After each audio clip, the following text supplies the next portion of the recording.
Portage Lake. As you can maybe tell, it's very windy and raining. So this is how we're starting our morning. We are gonna go to Whittier today. Whittier today. We had the opportunity twice before to go to Whittier, and each time it was a little, misty and that. Like, well, hopefully the next time we're through, we'll have better weather. Well, this is the last time we can go to Whittier on this trip, and this is as bad as we've experienced anywhere in Alaska.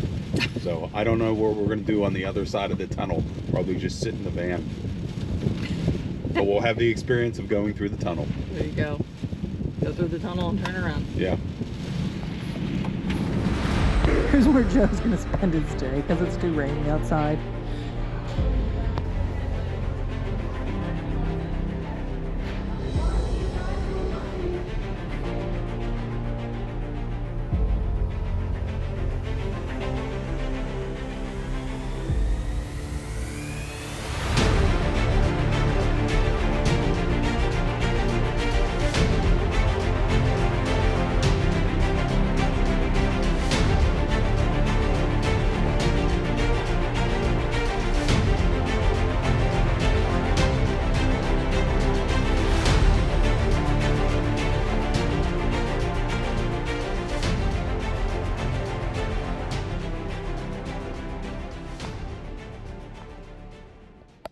Change of plans. Yeah, change of plans. We made an executive decision. It's not worth going over today. We still have one more opportunity because we head back through Anchorage before we start heading east.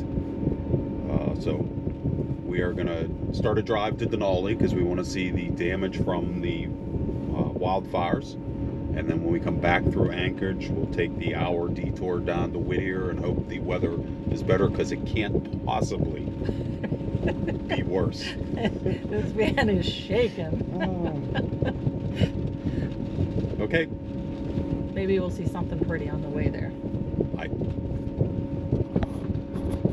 Good morning, everybody. We are back in Denali. Had a change of plans yesterday because the weather was just horrendous when we were trying to go to Whittier, so we figured we would be stuck in the van and not being able to do anything. So we decided to drive the wrong way to go check out where the fires were in Denali. You can't see a lot from where we are right now, but it did burn over 400 acres. This is just the part that you can see. There are still parts of the park that are you can't get to because there's firefighters and crew are still there. So all behind me is the part that you can see. So let's see what you can see here. This is the Riley Creek fire. Like I said, it doesn't look too bad from this side, but over 400 acres, I guess it's all kind of on the other side of the mountain.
Weather looks pretty good for tomorrow, so we drove down to Whittier today, and hopefully we'll be able to get a little bit of hiking in tomorrow before the rain returns. So we're coming up to the tunnel. I don't know how long the wait is. We forgot what the schedule is. I think it's on the half an hour this side. report back once we're getting ready to go through.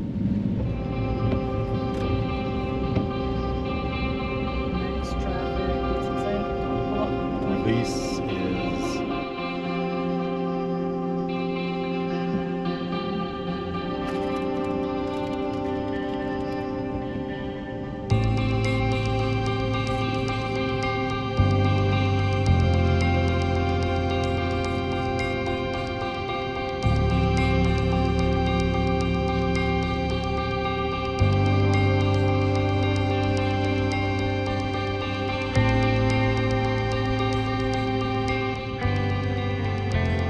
The Anton Anderson Memorial Tunnel is the longest combined vehicle railroad tunnel in North America at 2.5 miles long. The one-lane tunnel must be shared by cars and trains traveling in both directions. Vehicles wait at a staging area at each end until a scheduled departure every 15 minutes.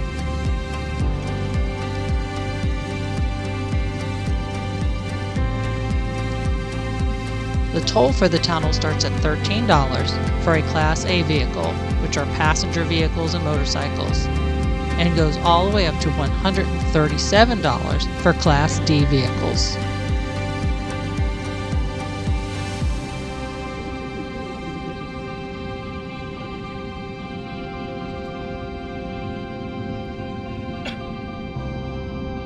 The U.S. Army began construction on the railroad spur in 1941, and the tunnel was completed in 1943. It was originally built for military use. The tunnel was then upgraded to allow both cars and trains to travel through between 1998 and 2000. The upgrade involved replacing all the ties and ballasts with a concrete driving surface. The tunnel has received several awards, including the 2001 Outstanding Civil Engineering Achievement Award from the American Society of Civil Engineers.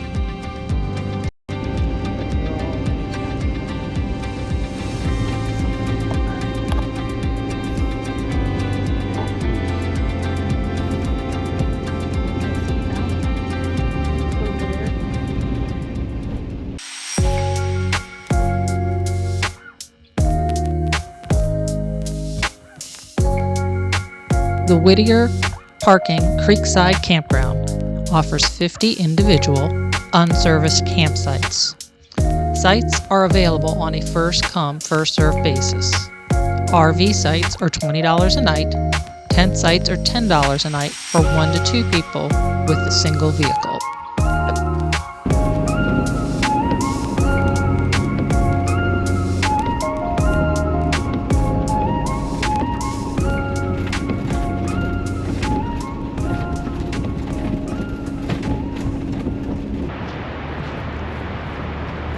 We didn't know what this looked like last night because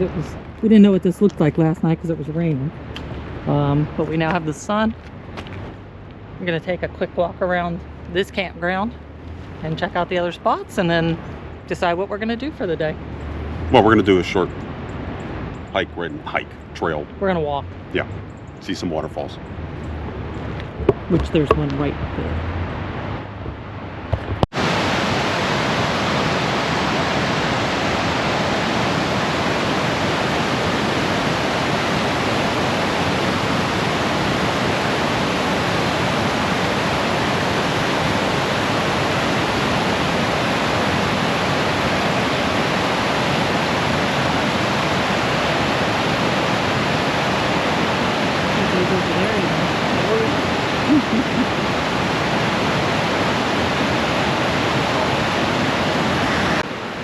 We'll have to look up what glacier that is. We're starting the Portage Pass hike. It's 750 feet vertical in a mile.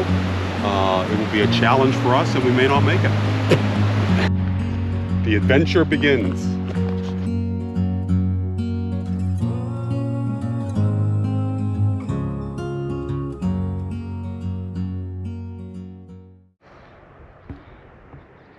There's the tunnel, the one-lane tunnel, the only way in or out. Right now it doesn't look like anyone's waiting.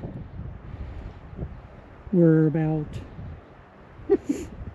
15 minutes into our walk up a very steep hill. So we just checked our height. We're at 280 feet, so we're maybe a third of the way there, hopefully. The heavy breathing you hear is mine. We are about 2/3 of the way up the hill based on the GPS. Not dead yet. It's pretty steep over the last few hundred feet. Hopefully it's not as bad going the rest of the way. So we're just taking a nice slow pace. But they described this trail as family friendly. And I guess little kids would just scamper right up this. Yeah, I think this may be the steepest part, don't you? Probably.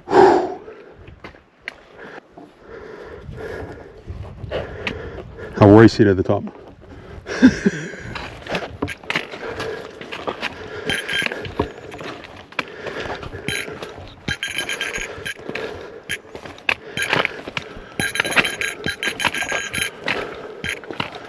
Are you at the top?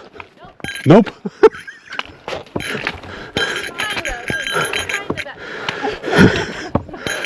Give us hope.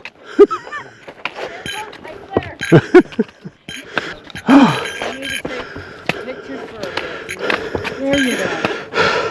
Are you going to the lake? Oh. Lake and then to the glacier, right? We're gonna do it all. We're just stopping at the top. And good luck. And you're carrying the dog? I just put him in about maybe 5 minutes ago. We think we're at the top. We're not sure. Somebody said we're not, but. But it says 800 feet, so that sort of makes sense. And then that's where we started. And from here you can hike down to the lake, but it's 750 feet down, and then you have to turn and come back up, and there's no way we would be able to do that. So we're just going to enjoy the view of the glacier from up here. We could do it, but it might take all day. We're in there. Well, we made it to the top. Here is the view we worked to get to. There's the glacier and the lake that people hike down to, but again, we're not going to do that. I can't handle another 750 feet of vertical. But this was definitely worth the hike. It's doable, I think, for anybody. It's just the pace at which you go.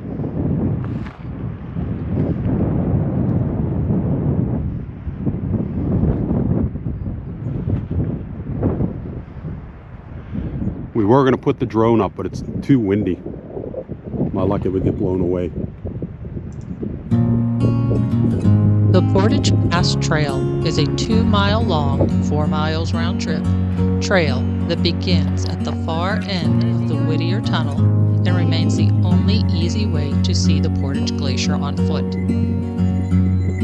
After cresting Portage Pass, the trail drops through glacial scrub before popping out on the wide gravel shores of Portage Lake, directly across from the snout of gorgeous Portage Glacier.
we're back to the van, and no old men died making this video. We finished the trail. The part that we wanted to do, at least. To a certain degree, it was almost harder coming down. My legs became jelly. Take the next right onto West Camp Just Road. interesting. So now we're driving to another trail. Don't know if we'll do it. We're gonna eat lunch when we get there and see how we're feeling. But I think anybody could do that trail. You just gotta go slow, and having the walking poles definitely helps.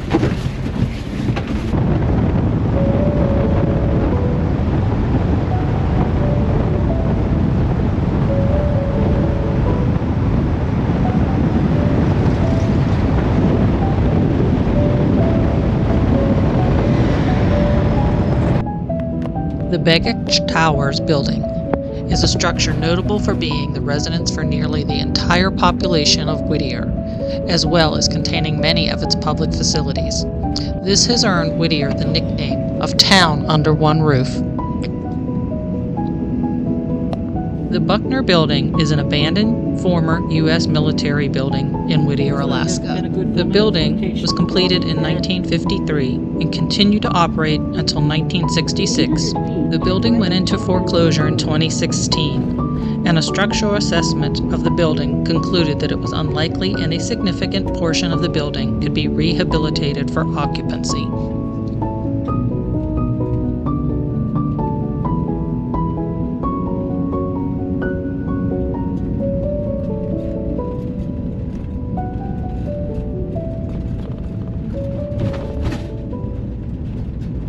This is the Emerald Cove Trail. Oh, yes, it is. It's 3.8 miles round trip. Who knows how much we'll be able to do. But it's such a beautiful day, we got to be out of the van.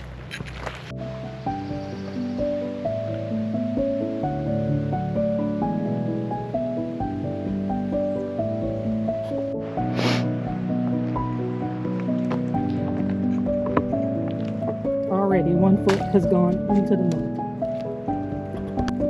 Emerald Cove Trail is nicknamed the muddiest of the muddy hikes that ever mudded. It's an incredibly muddy trail even in the otherwise dry conditions, and it should be. Whittier is always wet because it's in the middle of a temperate rainforest. Conditions on this trail are so slippery and muddy that most people are lucky to manage an average hiking speed of 1 to 1.5 miles an hour.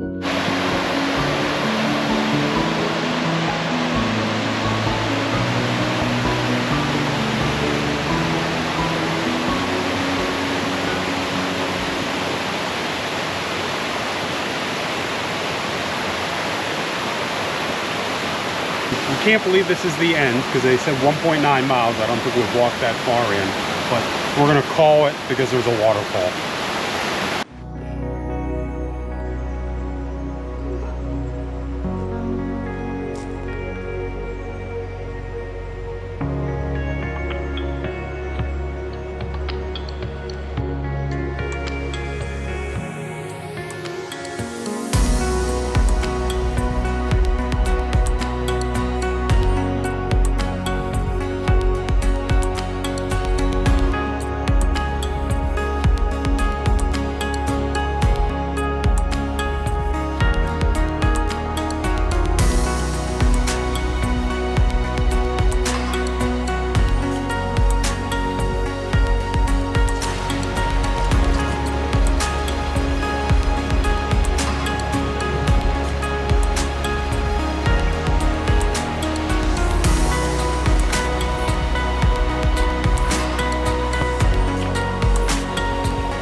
Alaska Railroad's Glacier Discovery Route offers daily summer service from Anchorage to Whittier.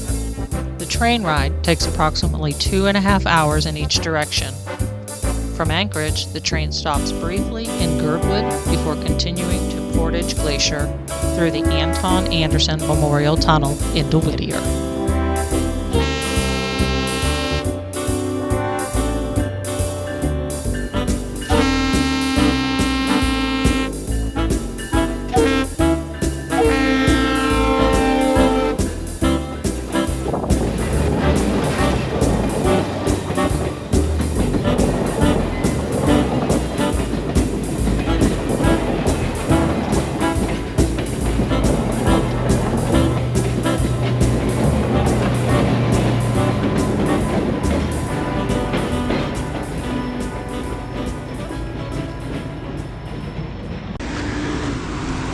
Whittier has a pedestrian tunnel that runs from the condo over there where a lot of people live to the other side of the rail yard so people can avoid crossing the train tracks.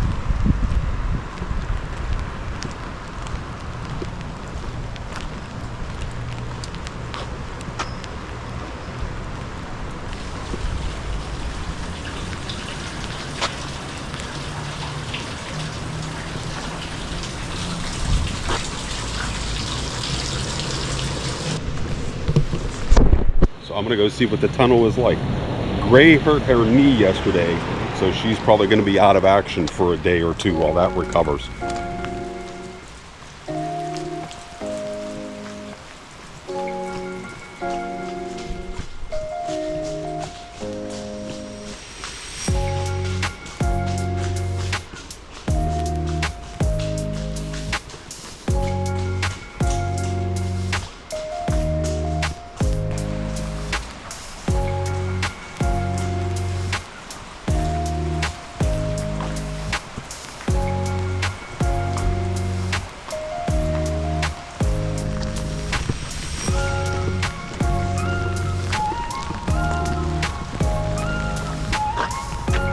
And here we are on the other side, and you can see where the condo building is.